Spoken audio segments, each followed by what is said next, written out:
Hi, I'm Alise, nurse injector here at Integrated Aesthetics. Today we're going to go over a quick demo and instructions on how to do at-home injections for weight loss.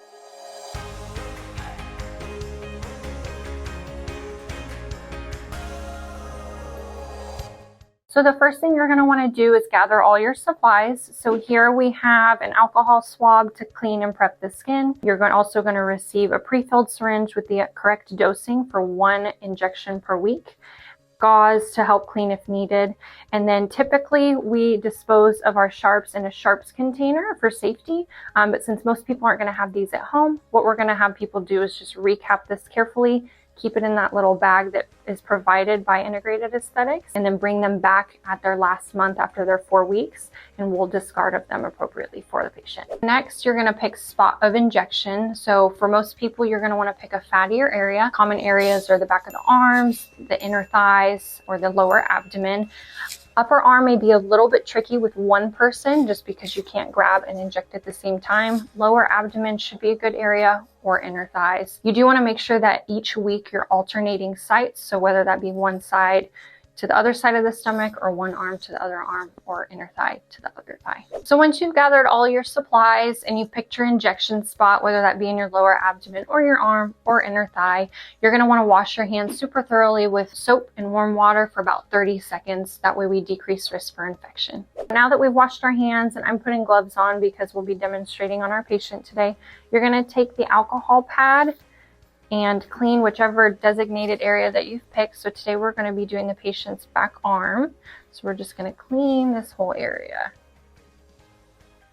And then it's important, a lot of people are tempted to blow or swipe their hand to make the alcohol dry faster. It's best to just leave it alone, let it dry on its own. That way we're not reintroducing any bacteria. Okay, so now that we've prepped and cleaned our area, comes the fun part. So we're going to take our little syringe. It's pre-drawn. You're going to do the entire dosing.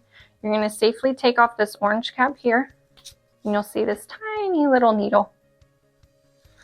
So then we're just going to pinch this little area back here. You take it, we're going to go 1, 2, 3, and we're going to inject, and then we're done.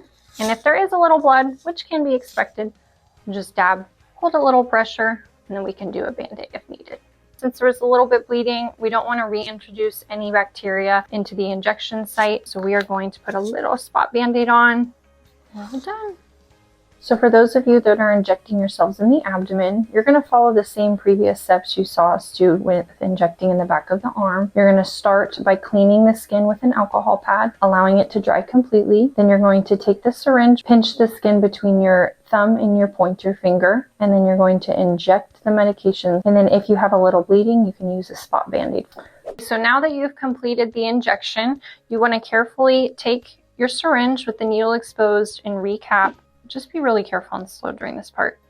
You'll secure that cap on, and then instead of like we normally would dispose in a sharps container, you're just going to put this back in that little baggie that we supplied you. And then at your 1 month after your 4 injections, you'll bring all 4 little syringes back in this little bag, and we'll dispose of them safely in the sharps container for you. Consistency is really key with these medications. You really want to make sure you're picking the same time and same day each week. So whether that be Monday at 8 a.m.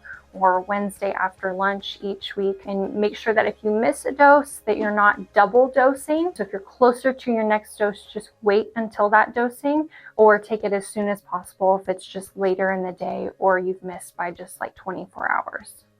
If you need any further assistance or have any other questions on how to self-inject at home, feel free to reach out to us at any time. We're always here to help, and thank you for watching.